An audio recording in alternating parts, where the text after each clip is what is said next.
Dear students, trigonometry के दो parts हमने पहले डिस्कस कर लिया है।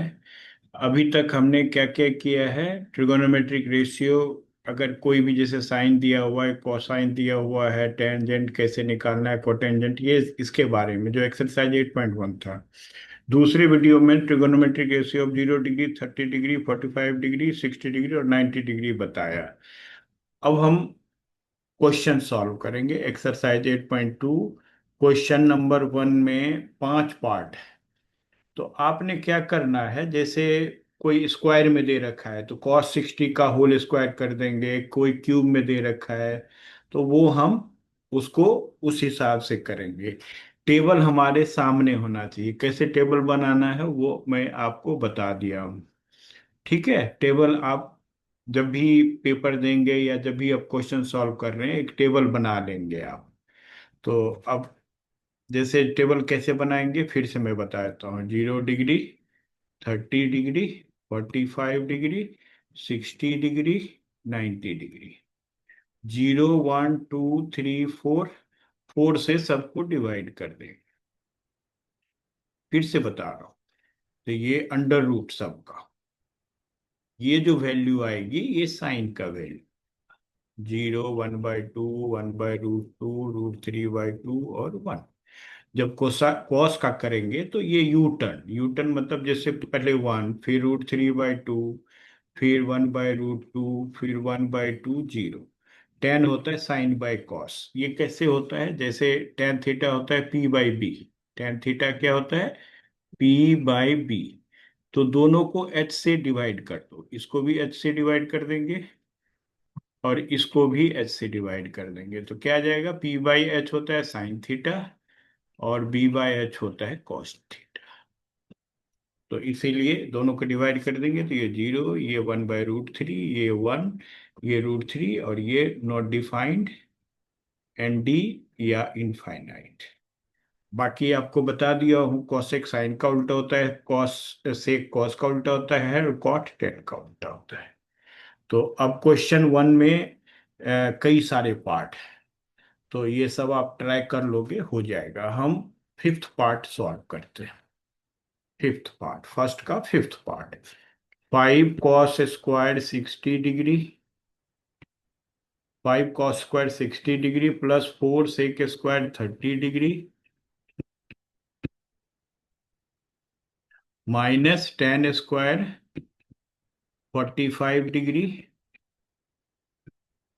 अपॉन, ये रेशियो में भी है तो कोई दिक्कत नहीं, sin² 30 degree plus cos² 30 degree.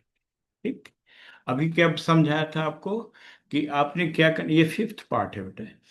क्या करना है, पहले जैसे स्क्वायर में है तो 5, आप क्या लिखेंगे? cos 60 डिग्री का होल स्क्वायर, ऐसे। रेशियो मतलब वैल्यू का स्क्वायर नहीं होगा, रेशियो का स्क्वायर। फिर क्या है? 4 sec 30 का होल स्क्वायर। क्यूब होगा तो क्यूब कर देंगे, स्क्वायर है तो स्क्वायर कर देंगे। माइनस है, प्लस नहीं है, माइनस है। यहाँ प्लस नहीं लिखना है, आपने माइनस लिखना है। माइनस tan 45, ये टेबल है बेटा, ये अलग काम है, ये आप सामने में ही रखोगे। tan 45 whole square, tan 45 whole square upon sin 30 degree का होल स्क्वायर, लिख दिया। ये हमारा स्टेप है, cos 30 डिग्री का पहला स्टेप। पहला तो आप क्वेश्चन लिखेंगे, क्वेश्चन लिखने के बाद स्क्वायर क्यूब जो भी है उसको डिग्री, मतलब जैसे cos 60 का स्क्वायर कर दिया, अगर क्यूब होता है तो क्यूब लिख देते यहाँ पे। अब आप टेबल देखेंगे, जैसे cos 60 की वैल्यू क्या है? 1/2, तो 5 × 1/2 का होल स्क्वायर। फिर क्या है? sec 30 डिग्री, सेक किसका उल्टा है? कॉस का। और cos 30 डिग्री क्या है? √3/2, तो ये आ जाएगा 2/√3 का होल स्क्वायर। और 4 बाहर है तो 4 times multiplied by, minus tan 45 क्या है? 1, तो 1 का होल स्क्वायर अपॉन sin 30 है 1/2, तो 1/2 का होल स्क्वायर प्लस cos 30 है √3/2 का होल स्क्वायर। लिख लिया। अब इसके बाद ट्रिगोनोमेट्री का काम खत्म, अब रह गया आपका अलजेब्रा। अलजेब्रा मतलब मल्टीप्लाई डिवाइड जो भी है आपको करना हो। तो ये क्या आ जाएगा, 5/4। 1/2 का स्क्वायर 4 आ गया, तो 5/4। ये आ जाएगा 2/3। 2 का स्क्वायर 4, 4 जा 16/3 -1। अपॉन में क्या आ जाएगा, 1/4 +3/4। तो ये आ जाएगा, एलसीएम लेंगे ऊपर वाले का, तो 4 3 जा क्या आ जाएगा, 12। एलसीएम ले रहे हैं अभी न्यूमरेटर का। तो 4 3 जा 12, ये आ जाएगा 5 3 जा 15। 3 4 जा 12, 16 4 जा 64 और -12। फिर से देखो, 4 3 और 1 का एलसीएम आ जाएगा 12। फिर 12 को 4 से डिवाइड करेंगे तो 3 आएगा, 3 5 जा 15। फिर 12 को 3 से डिवाइड करेंगे, 4 आएगा। 4 × 16, 64 और -12 को 1 से डिवाइड किया और 1 से मल्टीप्लाई किया, 12/12। और नीचे का क्या आ जाएगा, एलसीएम 4 और ऊपर 1 + 3। तो अब इसको क्या लिखेंगे, 64 + 15। तो ये आ जाएगा 979 -12/12 अपॉन 4/4। तो ये 4/4 तो 1 आ गया। रह जाएगा अब न्यूमरेटर का, तो 7 - 2 आ गया 7। 9 - 2 7, 7 - 1 6, 67/12। ये आंसर है। इस तरह से करेंगे, ठीक है। बाकी आप ट्राई करेंगे, सॉल्व हो जाएगा अगर आपका कैलकुलेशन अलजेब्रा आपका ठीक है। अब क्वेश्चन 2 में कई सारे पार्ट। इसमें एमसीक्यू टाइप का है, आपको वैल्यू रखना है, सॉल्व करना है, ठीक है। जैसे दे रखा है first part, second part, third part, fourth part. तो हम कोई भी पार्ट ले लेते हैं, फर्स्ट पार्ट ले लेते हैं। क्या है, 2 tan 30 degree upon 1 + tan² 30 degree. ठीक। अब ये चार वैल्यू दे रखा है, तो हम पहले इसको सॉल्व करेंगे। स्क्वायर में कोई नहीं है तो सीधे हम वैल्यू रखेंगे। tan 30 डिग्री क्या होता है, 1/√3। फिर 1 + tan² 30 डिग्री, तो tan² 30 डिग्री वही आएगा 1/√3 का होल स्क्वायर। तो ये आ जाएगा आपका 2/√3 और नीचे आ जाएगा 1 + 1/3।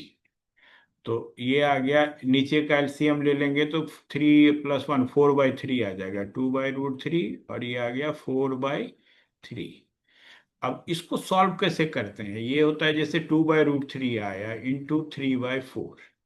तो ये 2 से कट गया और ये √3 से कट गया, तो √3/2। अब ये जो चार वैल्यू दे रखा है ऑप्शन में, sin 60 डिग्री क्या होता है, √3/2। तो ये पार्ट आपका आंसर, आप टिक कर देना, क्योंकि बाकी cos 60 1/2 होता है, tan 60 √3 होता है, sin 30। तो ये कोई भी आंसर, पहला ही आंसर आपका सही आ गया।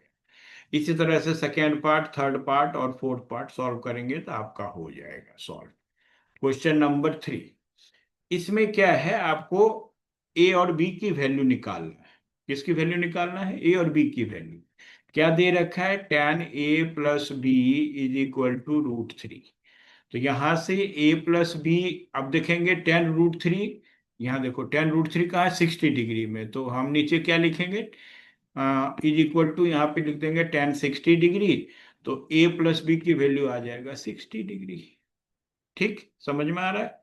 फिर tan A - B 1/√3 दे रखा है, tan A - B = 1/√3। तो 1/√3 हो गया। जब पीछे देखेंगे टेबल में तो 1/√3 कितना हो गया, tan 30 डिग्री। तो A - B की वैल्यू हो जाएगा 30 डिग्री। ठीक। अब ये दो इक्वेशन बन गया, linear equation in two variable. दोनों को ऐड करेंगे तो ए की वैल्यू आ जाएगा, फिर ए की वैल्यू पुट कर देंगे, या सब ट्रैक करेंगे तो बी की वैल्यू आ जाएगा। तो ऐसे भी आप कर सकते हो। 1 + 2 क्या आ जाएगा, 2A = 90 degree. Therefore A = 45 degree. 90 को 2 से डिवाइड करेंगे तो 45 डिग्री आएगा। तो अब ए की वैल्यू 45 रख देंगे, पुटिंग A in 1। तो 45 + B = 60 therefore B equal to 60 degree minus 45, ठीक, 15 डिग्री। तो ये ए और बी की वैल्यू आ गई। ठीक। अब क्वेश्चन 4 है हमारा, स्टेट वेदर ट्रू और फॉल्स, जस्टिफाई योर आंसर। तो अगर मान लो साइन ए प्लस बी, साइन ए प्लस साइन बी होगा, तो ए और बी की वैल्यू आप रख लेना। जैसे ए की वैल्यू 30 डिग्री ले लिया, बी की वैल्यू 60 डिग्री। 0 और 90 नहीं लेंगे, ध्यान रखना। जब भी इस तरह का कोई प्रूफ वगैरह करना होता है तो आप 30, 45, 60 इस तरह से आप वैल्यू लेंगे। तो 30 प्लस 60 क्या आ जाएगा, 90। तो एल एच एस हो गया 1, और साइन 30 प्लस साइन 60, तो 1/2 प्लस √3/2, 1 तो होगा नहीं, तो लिख देंगे फॉल्स। इसमें आपको ए और बी की वैल्यू लेना पड़ेगा। कहता है the value of sine theta increases as theta increases, तो बिल्कुल सही है। ये देखो इंक्रीजेज हो रहा है 90 डिग्री तक, उसके बाद बेशक आपका 90 से आगे डिक्रीज होगा। थीटा इंक्रीजेज टिल 90 डिग्री, ये क्योंकि आप 90 डिग्री से ज्यादा आप लेना नहीं है आपको, तो आप इसको ट्रू कह सकते हो। वैसे ये जनरली, क्योंकि थीटा जब 90 से ऊपर होगा तो ये इसकी वैल्यू कम होती चली जाएगी। The value of cos theta increases, ये तो गलत है, क्योंकि कॉस थीटा में देखो थीटा जब इंक्रीज हो रहा है तो ये डिक्रीज हो रहा है। ये तो फॉल्स है, प्योरली फॉल्स। साइन थीटा अगर कॉस थीटा का for all values of theta, sine theta equal to cos theta, नहीं, बिल्कुल नहीं होता। साइन मान लो अगर 30 डिग्री लेते हैं तो साइन थीटा कॉस, तो ये तो फॉल्स है पूरा। Cot is not defined at equal to 0 degree, देख लो ये 0 है तो नॉट डिफाइंड, ट्रू है हमारा, क्योंकि कॉट थीटा होता है हमारा 1/tan थीटा। अगर tan 0 0 है तो 1/0 तो नॉट डिफाइंड ही आएगा। बिल्कुल सही है। तो ये हमने देख लिया कि इसमें ये 2-3 कैटेगरी के क्वेश्चंस होते हैं। एक ए बी निकालने वाला होता है, और दूसरा होता है बेटा आपका ये वैल्यू पुट करके कैलकुलेट करने वाला, और एमसीक्यू टाइप का, और ट्रू और फॉल्स, बस यही होता है। अब नेक्स्ट वीडियो में हम आइडेंटिटी सॉल्व करेंगे।